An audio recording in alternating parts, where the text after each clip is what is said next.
ने पूछा है कि ये शूद्र पैदा क्यों हो गए, ये हरिजन पैदा क्यों हो गए हैं। पैदा हो जाने का कारण है दुनिया में वर्ग सदा से हैं, क्लासेस सदा से हैं, लेकिन वर्ण हिंदुस्तान की अपनी ईजाद है। वर्ण दुनिया में कहीं भी नहीं।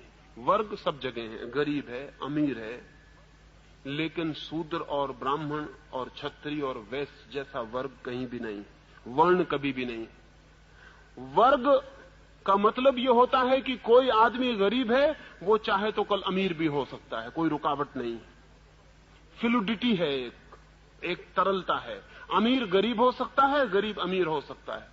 हिंदुस्तान ने एक बहुत चालाकी का काम किया। उसने गरीबी और अमीरी के बीच फ्लूडिटी, जो तरलता थी, वो खत्म कर दी और उसने निश्चित वर्ण पैदा कर दिए। वर्ण का अर्थ है ठोस हो गया वर्ग जिसमें बदलाहट नहीं हो सकती, जम गया वर्ग, फ्रोजन क्लास। शूद्र को, गरीब को उसने कह दिया, दीन को, हीन को उसने कह दिया कि बस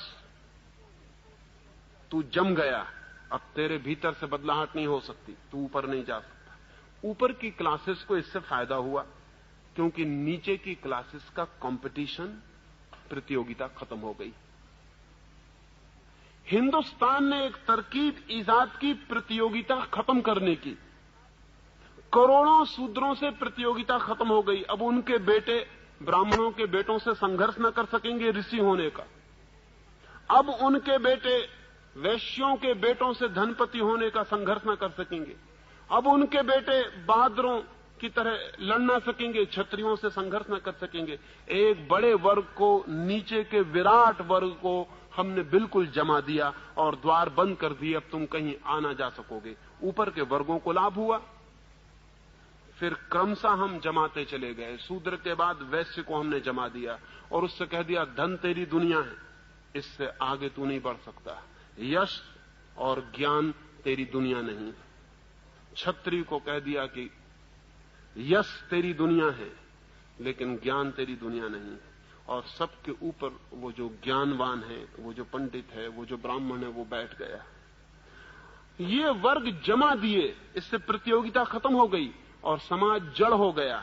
हिंदुस्तान को वर्ण से जितनी मृत्यु मिली, जितनी जड़ता मिली, उतनी किसी और चीज से नहीं मिली। इसका फिर परिणाम अनंत रूपों से घातक हुआ। हिंदुस्तान पर हमला हुआ। हिंदुस्तान पर हमला हुआ तो शूद्र ने कहा हमें क्या मतलब है, शूद्र को क्या मतलब है। भंगी भंगी रहेगा, चाहे मुसलमान दिल्ली में बैठे कि हिंदू बैठे कि अंग्रेज बैठे, भंगी में क्या फर्क पड़ने वाला है, भंगी भंगी रहेगा। भंगी ने कहा हमारा भाग्य तो तय है, तो कोई भी राजा हो हमें क्या हानि है, हम तो अपने चलते चले जाएंगे, जो हम करते हैं करते चले जाएंगे। हिंदुस्तान की विराट जनता वर्णों के कारण हिंदुस्तान के जीवन में अरुचि से भर गई, विरागपूर्ण हो गई। हिंदुस्तान कभी गुलाम ना होता अगर हिंदुस्तान में शूद्र ना होते। हिंदुस्तान कभी गुलाम ना होता अगर हिंदुस्तान में वर्ण ना होते। हिंदुस्तान की वर्ण व्यवस्था ने हिंदुस्तान में ऐसे तबके बांट दिए कि एक आदमी को कोई जरूरत न रही चिंतित होने की। सिर्फ थोड़े से लोगों को चिंतित थी, क्षत्रियों को, कि हम अपने राज्य को बचाएं, बाकी पूरे देश को कोई प्रयोजन न था। गरीब को क्या प्रयोजन है अमीरों के झगड़े से, कोई प्रयोजन नहीं है। वही तो अभी भी हो गया, फिर से वही हो गया। अंग्रेज हिंदुस्तान से गए, गरीबों ने सोचा था हमें कुछ मिल जाएगा, फिर उनको पता चला कुछ नहीं मिलता। अंग्रेज पूंजीपति बदल जाता है, हिंदू पूंजीपति उसकी जगह बैठ जाता है। गरीब अपनी जगह है, वो वहीं के वहीं है, उससे कोई फर्क नहीं पड़ता है। अमीरों के झगड़े हैं, ऊपर के झगड़े हैं, नीचे के आदमी को क्या मतलब है। ये हिंदुस्तान के हजारों वर्ष के शूद्रों की वर्ण व्यवस्था की टूट ने ऐसी स्थिति जमा दी कि हिंदुस्तान में कोई सामाजिक धारणा, कोई राष्ट्र, कोई नेशन, कोई भी पैदा नहीं हो सका। लेकिन जो लोग इनके विरोध में खड़े हैं वो भी मौलिक आधारों के विरोध में नहीं है। गांधी जी चाहते थे कि अछूत मिट जाए, लेकिन गांधी जी कर्म के सिद्धांत के संबंध में एक शब्द विरोध में नहीं बोले। और शायद आपको ख्याल में भी ना हो कि हिंदुओं ने जो व्यवस्था की है, हिंदुओं का दिमाग इतना सिस्टम मेकर रहा है, उन्होंने इतनी व्यवस्था की है सिद्धांतों की। सिद्धांतों के मुकाबले सिद्धांत बनाने के लिए हमसे बढ़िया लोग दुनिया में खोजने मुश्किल है। हम ऐसे गजब के सिद्धांत बनाते हैं, हम इतने कुशल हैं सिद्धांत बनाने में कि जिसका कोई हिसाब नहीं। सूत्र हमने ऐसे ही खड़ा नहीं कर दिया, हमने पूरी मनोवैज्ञानिक दार्शनिक पृष्ठभूमि बनाई। हमारा कहना यह है कि जो आदमी जैसे कर्म करता है वैसा उसे जन्म मिलता है। शूद्र वे हैं जिन्होंने पाप किए, वो शूद्र वर्ग में पैदा होते हैं। ब्राह्मण वे हैं जिन्होंने पुण्य किए हैं, वो ब्राह्मण वर्ग में पैदा होते हैं। पिछले जन्मों में जिन्होंने जैसे कर्म किए हैं उनके 4 विभाजन, और उन 4 विभाजनों में लोग पैदा होते हैं। इसलिए शूद्र भी बेचारा राजी हो गया, उसने कोई बगावत नहीं की। उसने कहा कि ठीक है, हमने पिछले जन्म में बुरे कर्म किए होंगे इसलिए हम शूद्र हो गए हैं, अब अच्छे कर्म करेंगे तो अगले जन्म में ब्राह्मण हो जाएंगे। अगले जन्म की आशा में वो आज शूद्र होने को राजी हो गया। हिंदुस्तान का शूद्र राजी है, अगले जन्म की प्रतीक्षा कर रहा है। और हिंदुस्तान का दिमाग बेईमान है, जिसको भी राजी करवाना हो उसे अगले जन्म का प्रलोभन दे दो, वो राजी हो जाता है। जब तक ये कर्म की विचार सरणी न टूटे और जब तक हम इसकी पुनर्व्याख्या न करें, तब तक शूद्र को मुक्त होना बहुत मुश्किल मामला है। और बड़ा मजा तो ये है कि जिससे उसे मुक्त होना है वो उसी से बंधने की पूरी कोशिश कर रहा है। विनोबा जी या गांधी जी उसको उन्हीं मंदिरों में ले जाने के लिए प्रवेश दिलवा रहे हैं जिन मंदिरों से उसे मुक्त होना चाहिए। ये बड़े मजे की बात है। जिन हिंदू पुरोहितों से मुक्त होना है, गांधी जी और विनोबा जी कह रहे हैं कि उन मंदिरों में शूद्र का प्रवेश होना चाहिए। ये बड़ी क्रांति की बात है कि मंदिर में शूद्र का प्रवेश हो। किसके मंदिर में? उसी मंदिर में जिसने उसे शूद्र बनाया, उन्हीं पुरोहितों के मंदिर में जिनने उसको हजारों वर्षों तक पीड़ित किया और शोषित किया। मैं तो कहूंगा एक शूद्र को किसी मंदिर में नहीं जाना चाहिए। अगर सारे ब्राह्मण पैर पड़े तो भी नहीं जाना चाहिए, क्योंकि उस मंदिर में क्यों जाना जिस मंदिर ने तुम्हें तोड़ा और नष्ट किया और बर्बाद किया और शोषण किया।